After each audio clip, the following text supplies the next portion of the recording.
नमस्कार, मैं हूं मृत्युंजय कुमार झा। शाम के 5:30 बज चुके हैं और अगले आधे घंटे तक आपके सवालों का सबसे बड़ा मंच तैयार है। अगर आपने कमोडिटी में ट्रेड किया है या फिर नया ट्रेड करना चाहते हैं, जानना चाहते हैं कि आपके लिए कहां पर कमाई के मौके हैं, तो आप सवाल पूछिए। नंबर आप नोट कर लें 02223001634। इसके अलावा आप 02223001635 पर भी अपना सवाल पूछ सकते हैं।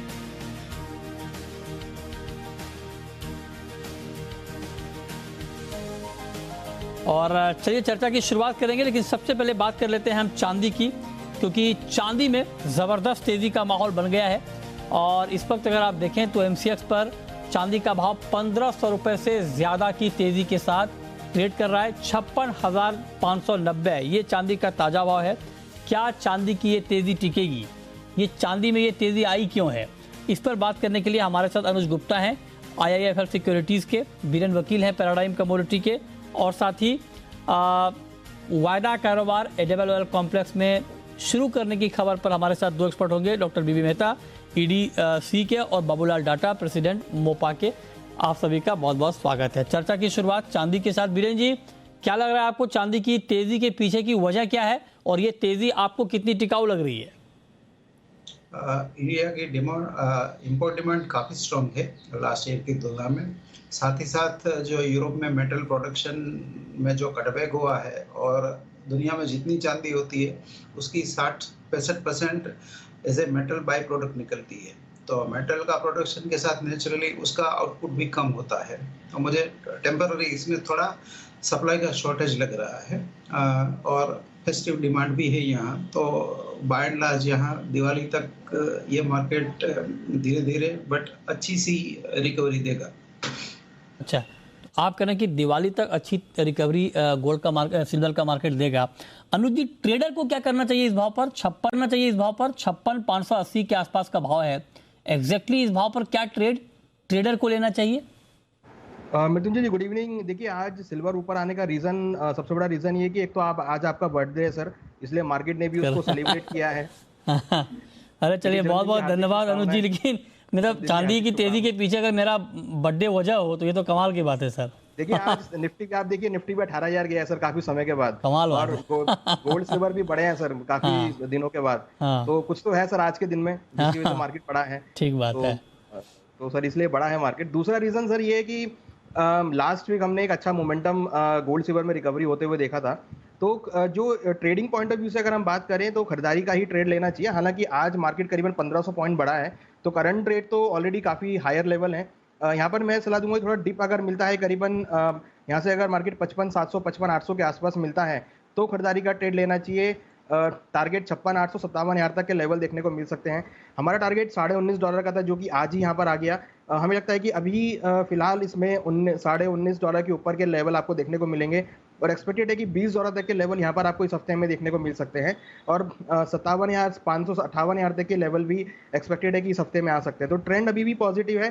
करंट रेट थोड़े से रिस्की रहेंगे क्योंकि ऑलरेडी 1500-1600 पॉइंट चल चुका है। तो अगर 400-500 रुपये की गिरावट आती है तो ही यहाँ पे खरीदारी करें आज के इंट्राडे ट्रेडिंग सेशन के लिए। अच्छा, तो ये राय आपकी हो गई चांदी पर 56,800 के टारगेट के लिए, 55,700 पर बाइंग की राय, चांदी में 55,100 के स्टॉप लॉस के साथ। लेकिन अब आगे बढ़ते हैं और इस वक्त की एक बड़ी खबर ये आ रही है कि अगस्त में खुदरा महंगाई दर 7% रही है। ये ताज़ा आंकड़े खुदरा महंगाई के अगस्त महीने के 7% अगस्त में खुदरा महंगाई के आंकड़े आए हैं। ये आप ताज़ा आंकड़े महंगाई के देख रहे हैं और ये CPI महंगाई है 7%। ये डेटा है इस वक्त का ताज़ा आंकड़ा अगस्त में खुदरा महंगाई का। क्या 7% की महंगाई दर अभी इसको किस तरह से देखा जाए, क्योंकि ये 6.71% से बढ़कर 7% पर ये महंगाई के आंकड़े आए हैं मंथ ऑन मंथ बेसिस पर। हालांकि महंगाई को लेकर RBI की चिंता जग जाहिर है और इसको लेकर दरें भी लगातार बढ़ रही हैं, लेकिन उसके बाद भी महंगाई का ये बढ़ना क्या संकेत देता है, ये जानना बहुत महत्वपूर्ण है। और ये बताने के लिए हमारे साथ सुजान हाजरा हैं, एग्जीक्यूटिव डायरेक्टर और चीफ इकोनॉमिस्ट आनंद राठी सिक्योरिटीज़ के। बहुत बहुत स्वागत है सुजान जी आपका। पहला कमेंट तो मैं आपसे यही चाहूँगा कि महंगाई के आंकड़े बढ़े हैं, 7% पर आए हैं, इस पर आपका पहला रिएक्शन क्या है? देखिए जरूर महंगाई का ये बढ़ा है, बट अगर आप देखेंगे ये महीने का जो महंगाई एक्सपेक्टेड था, हम लोग 7% का थोड़ा सा ऊपर ही एक्सपेक्ट कर रहे थे, क्योंकि जो food price same month last year वहां पे बेस बहुत अनफेवरेबल था, तो उसका हिसाब से हम लोग 7% का ऊपर ही देख रहे थे, तो उस हिसाब से थोड़ा सा एक्सपेक्टेशन से नीचे ही आया है। तो महंगाई दर इसमें मेरे ख्याल से बहुत ज्यादा देखने का कुछ चीज नहीं है, क्योंकि थोड़ा सा आरबीआई का भी जो अगर आप फोरकास्ट देखेंगे फॉर दिस क्वार्टर, ये लार्जली इन लाइन है। तो ये एक्सपेक्टेड था कि पिछले महीने से इस महीने में थोड़ा सा ऊपर आएगा, और अकॉर्डिंगली हुआ है। ओके, तो आप कह रहे हैं कि अकॉर्डिंगली हुआ है, और आप कह रहे हैं कि अनुमान इससे ज़्यादा का था, लेकिन उसके मुकाबले जो आंकड़े आए हैं वो थोड़े कम है, तो आप कह रहे हैं कि बहुत चिंता की बात इस लेवल पे है नहीं। लेकिन 7% के आंकड़ों पर आप रिजर्व बैंक का रिएक्शन क्या देख रहे हैं, क्या हो सकता है?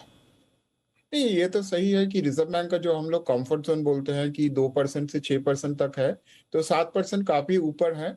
और तो रिजर्व बैंक का जो रेट हाइक का जो साइकिल चल रहा है वो चालू रहेगा। और सामने से हम लोग अगर ये भी देखा है कि जो फेडरल रिजर्व का जो जैक्सन होल मीटिंग हुआ था, वहां पे वो लोग क्लियर डायरेक्शन दिए हैं कि Fed will continue to increase rate. तो उसको भी सामने रख के और अपना महंगाई दर जहाँ पे है वो देख के, और ग्लोबल जो ट्रेंड चल रहा है वो देख के, मुझे लगता है कि आरबीआई का रेट हाइक जारी रहेगा। एटलीस्ट कम से कम आरबीआई 6% तक रेपो रेट को लेके आएगा, तो मैं इंटरेस्ट रेट इंक्रीज कंटिन्यू करेगा, यही मुझे लगता है। ठीक है सुजान जी, सितंबर महीने के लिए आपका क्या अनुमान है सीपीआई का, महंगाई का? मुझे लगता है लगभग 7% का आसपास ही होगा। ये जो बेस का बात आपको बोल रहे थे, सेम टाइम लास्ट ईयर का जो फूड प्राइस काफी नीचे था, तो वहां से महंगाई ऊपर गया है। पर्टिकुलरली आप अगर देखेंगे वेजिटेबल एंड सीरियल्स का जो भाव, ये काफी ऊपर गया है रिलेटिव टू लास्ट ईयर, तो वहां से ज्यादातर महंगाई आ रहा है। मगर आप अगर आप देखेंगे जो हम लोग जिसको कोर इन्फ्लेशन बोलते हैं, जो नॉन फूड नॉन फ्यूल, वो थोड़ा सा कंट्रोल में आ गया ऑलरेडी। वो 6% का ऊपर चला गया था, 6% से नीचे आ गया है। और उसका आरबीआई के लिए वो ज्यादा महत्व रखता है, क्योंकि जो फूड एंड फ्यूल है वो वोलाटाइल पार्ट है, तो वहां पे ज्यादा कंट्रोल नहीं हो सकता है। तो लगभग सब कुछ मिला के जो एक्सपेक्टेशन था उसका हिसाब से ये बहुत खराब रेट नहीं है। ओके, ठीक है। अच्छा, एक बात आखिरी सवाल मेरा आपसे ये होगा सुजान, कि जो जैसे अभी आपने जिक्र किया कि आरबीआई का टारगेट 2%, और 2% के मुकाबले जो अभी आंकड़े हैं वो बहुत ज़्यादा हैं, तो क्या मतलब हम ये मान सकते हैं कि बेशक 2-3 महीने में, 4 महीने में कभी ऐसा वक्त आएगा अगले कुछ महीनों में कि एक शार्प फॉलिंग ट्रेंड हम देखेंगे महंगाई में? अनफॉर्चुनेटली मुझे नहीं लगता है कि हम लोग ये कैलेंडर ईयर में ऐसा देख पाएंगे, अनटिल अनलेस कुछ अनएक्सपेक्टेड हो।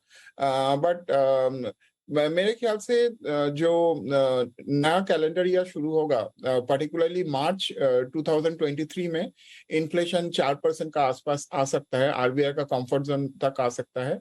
मगर महंगाई का साथ ऑल्सो आज इंडस्ट्रियल प्रोडक्शन का भी डेटा जस्ट रिलीज हुआ है, जिसमें हम लोग देखे इंडस्ट्रियल प्रोडक्शन 12.3 से 2.4 में नीचे आ गया है। तो आरबीआई को ये भी देखना है कि ग्रोथ का साइड से डिसअपॉइंटमेंट चल रहा है, जैसे अपना एक्सपोर्ट ग्रोथ भी नीचे आ रहा है, अपना इंडस्ट्रियल प्रोडक्शन भी नीचे आ रहा है। तो उसका सामने मुझे लगता है आरबीआई बहुत ज्यादा तेजी से जो रेट को हाइक शायद नहीं करेंगे, अभी 25 बिप्स से ही करेंगे। तो आरबीआई का pace of increasing the direction is clear कि रेट ऊपर जाएगा, मगर आरबीआई काफी धीरे से ये स्टेप लेंगे, यही उम्मीद है।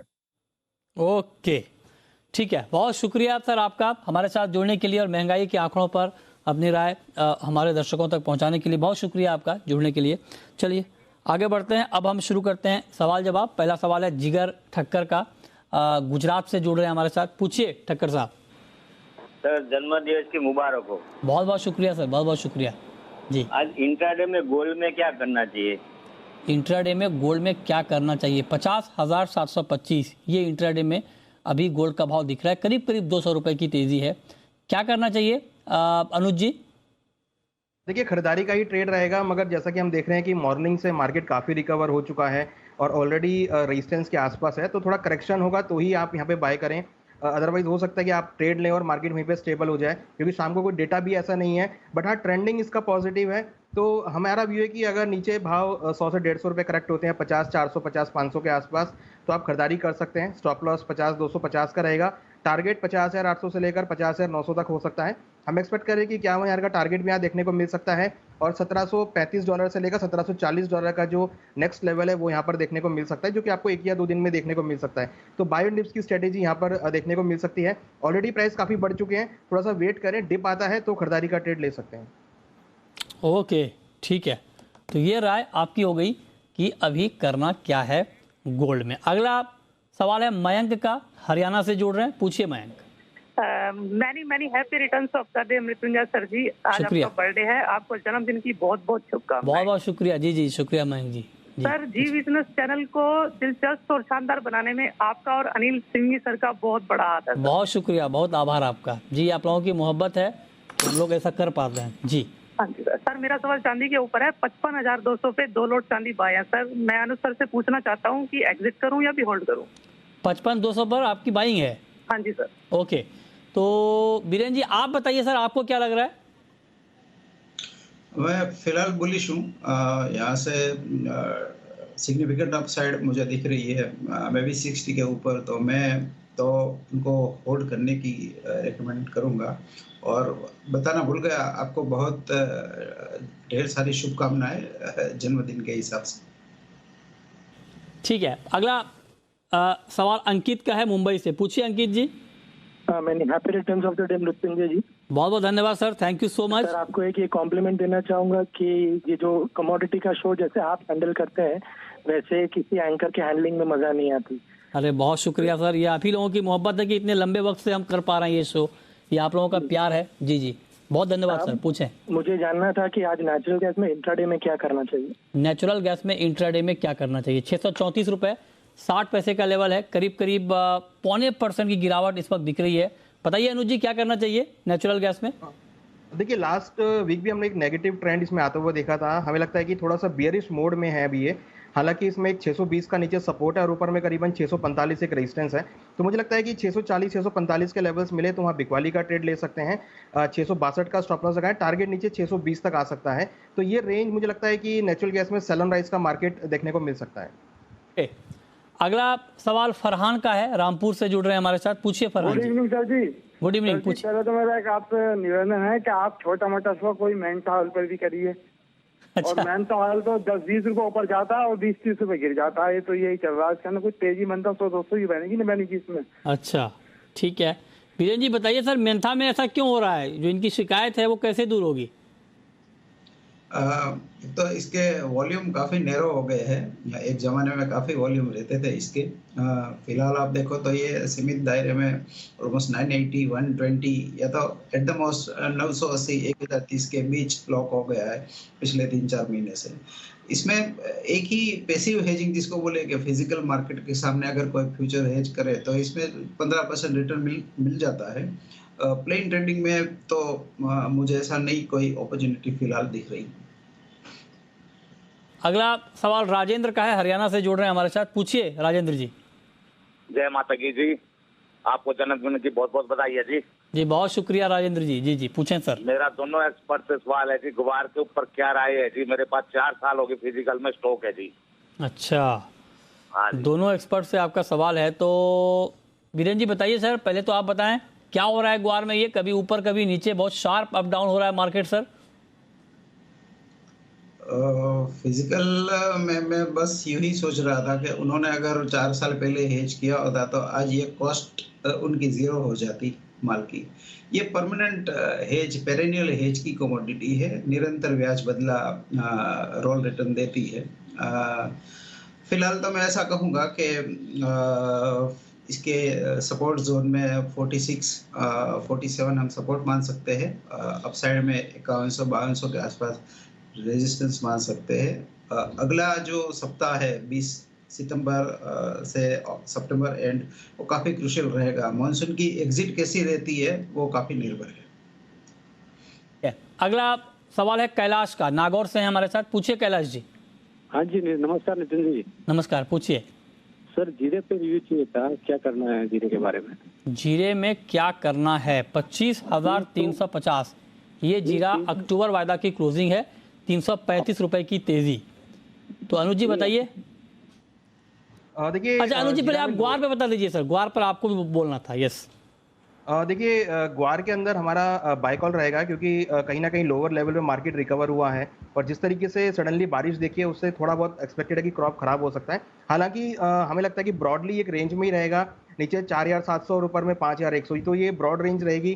तो जब भी ये 4700 के आसपास आएगा तो खरीदारी देखने को मिलेगी और 5100 के आसपास जाएगा तो बिकवाली देखने को मिलेगी। तो ये रेंज में ट्रेड कर सकता है। तो अभी जैसे कि नीचे आया है तो यहाँ पर मैं बाय कॉल इनिशिएट करना चाहूंगा 4850 के आसपास। 4700 का स्टॉप लॉस लगाएं, 5050 तक का टारगेट देखने को मिल सकता है। 5050 के आसपास जाए तो वहाँ बिकवाली का ट्रेड भी बना सकते हैं।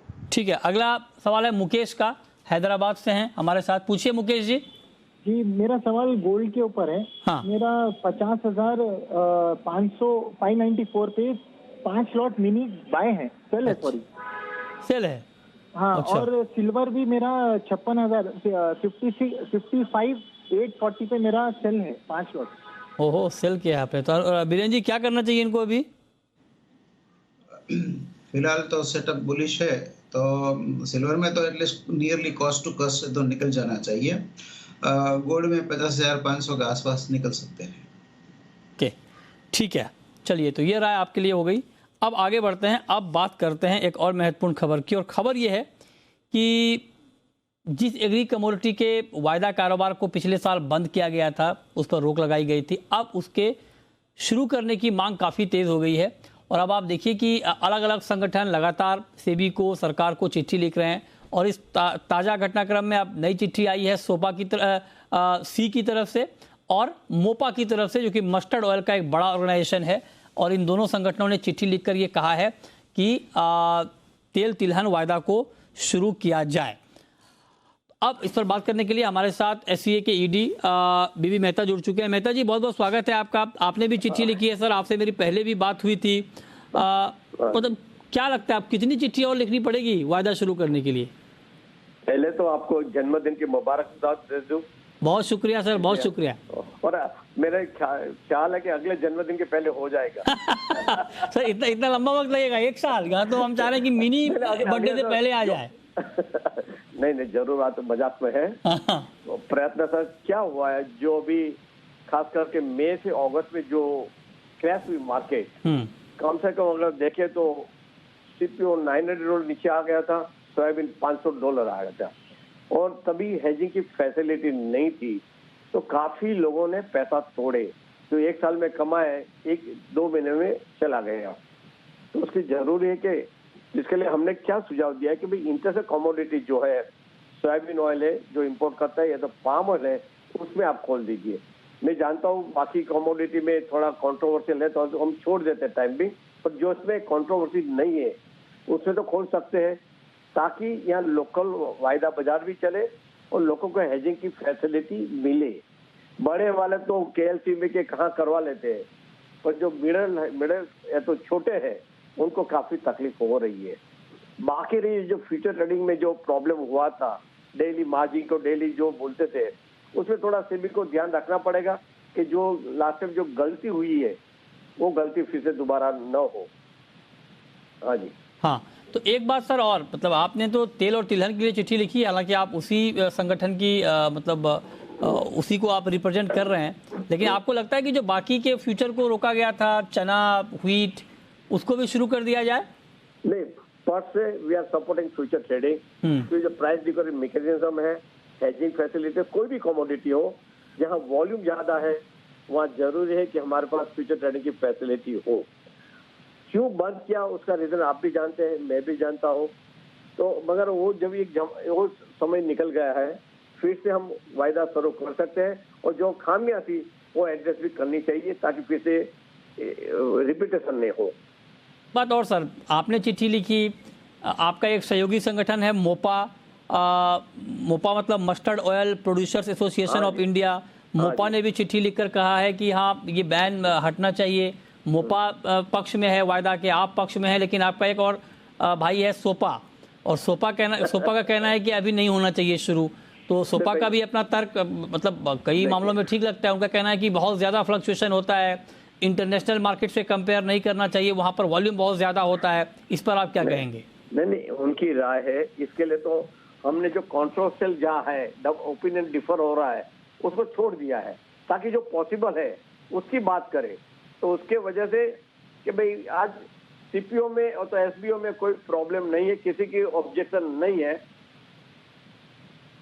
Right, okay. तो उसमें किया जाए ताकि देखिए कोई ना कोई ऑब्जेक्शन आता है तो मैटर रुक जाती है। तो हमने एक बीच वाला रास्ता पकड़ा है कि जहाँ किसी को ऑब्जेक्शन नहीं हो और एक बात आगे बढ़ी। अगर दो खुलेगे तो बाद में दूसरा खुल सकता है लेटर में। ठीक है, तो सर क्या ये उम्मीद करें कि अभी जो आपका ये सर कौन सा एजीएम होगा आपका सी का अभी आगरा में जो होने वाला है 21 सितंबर को? नहीं, ये 50वां है या मतलब 51st है, 51 साल हुआ है। तो क्या हम ये उम्मीद करें कि जो 51वां आपका एजीएम है आगरा में उससे पहले शुरू हो जाएगा वायदा या कुछ आ जाएगी पॉजिटिव खबर? शुरू ना भी हो लेकिन आ जाए पॉजिटिव खबर तो हम आपको शक्कर खिलाएंगे। चलिए बढ़िया है सर, बहुत शुक्रिया मेहता जी आपका। मेहनत कर रहे हैं सारे एसोसिएशन को, लग रहा है अभी जी वायदा फिर से खुलना चाहिए। एनसीडीएक्स और एमसीएक्स भी प्रयत्न कर रहे हैं। राइट, तो सारे प्रयत्न कर रहे हैं। गवर्नमेंट को भी रियलाइज हुआ है तो हो सकता है कि कुछ आगे तो बात बढ़ेगी। अच्छा, गवर्नमेंट तो एक हाथी जैसा धीरे धीरे चलता है डिसीजन ले में। ऐसा तो नहीं है कि भाई आज डिसाइड करो कल डिसीजन आ जाए। ऐसा तो एक बात और है, मतलब आप जब चिट्ठी लिखते हैं तो उसके पीछे की बात ये होती है क्योंकि आप लगातार टच में भी रहते हैं सरकार में, अलग अलग सेक्रेटरी से, अलग अलग मिनिस्ट्री में, तो कुछ ना कुछ तो खबर होगी सर आपके पास कि क्या चल रहा है अभी फ्यूचर को लेकर। नहीं, फ्यूचर के लिए थिंकिंग तो चल रहा है गवर्नमेंट में। अच्छा, थिंकिंग तो जरूर चल रहा है। डिसीजन कब आए वो पता नहीं है, पर डेफिनेटली एक थिंकिंग चल रहा है गवर्नमेंट सर्कल में कि फ्यूचर के फिर से खोले। तो naturally government look at all the angles कि भाई फिर से जो लास्ट टाइम जो तकलीफ हुई थी फिर से तकलीफ न हो। करेक्ट, और उसको किसान का भी ध्यान रखना है, इंडस्ट्री का भी ध्यान रखना है। ओके, बहुत शुक्रिया मेहता जी आपका हमारे साथ जुड़ने के लिए, इस खबर पर बात करने के लिए। और ये खबर आज हम आपको इसलिए दिखा रहे हैं कि मोपा ने चिट्ठी लिखी और सी ने भी ऑफिशियल चिट्ठी लिखी है। वो चिट्ठी की कॉपी हमारे पास है। इससे पहले मोपा ने भी चिट्ठी लिखी थी। तो लगातार वायदा शुरू करने की मांग तेज हो रही है। अगला सवाल है शिवशंकर का, दिल्ली से जुड़ रहे हैं, पूछिए। जी नमस्कार सर। नमस्कार, पूछिए सर। ये चांदी के अंदर अगर इंटरडे में मंदा नहीं आता है, 55, 700, 800 नहीं आती है और ये 57,000 हो जाती है, तो क्या सेल का भी ट्रेड बनता है क्या यहाँ पे? 57,000। बहुत बढ़िया सवाल आपने पूछा है। ये बहुत टेक्निकल सवाल है और ये सवाल बहुत सारे लोगों के मन में होगा। तो बीरेन जी आप बताइए, अगर 57,000 पे चांदी आ जाती है बिना गिरे, तो कई बार ये होता है कि जब दाम बढ़ते जाते हैं तो लोगों का लोभ बढ़ता है कि और दाम बढ़ेंगे और बढ़ेंगे। क्या ऐसे माहौल में 57,000 पर सेल करने का रिस्क लेना चाहिए? ये एक तो हाइपोथेटिकल सिनेरियो है कि भाई ई फॉर बर्ड्स वाला। जब मुझे हाइपोथेसिस ऐसी दिखती नहीं है तो मैं नहीं सोचता हूँ, मैं ट्रेंड के साथ जाने वाला बंदा। नहीं सर, तो क्या मतलब 250 रुपए बचा है सर बस 57,000 में? जब 51 से अगर 56 हो सकती है तो 56 से 58 का चांस ज्यादा है बजाय नहीं लेकिन सर, अच्छा, लेकिन 57 से 50 भी तो हो जाता है सर कई बार। 8 बार हुआ है पिछली बार। वही तो कह रहा हूँ। हाँ, वही तो कह रहा हूँ, कुछ भी हो सकता है, मार्केट है होने का कुछ भी हो सकता है। बहुत शुक्रिया बीरेन जी आपका, अनुज जी आपका जुड़ने के लिए और सवालों के जवाब देने के लिए।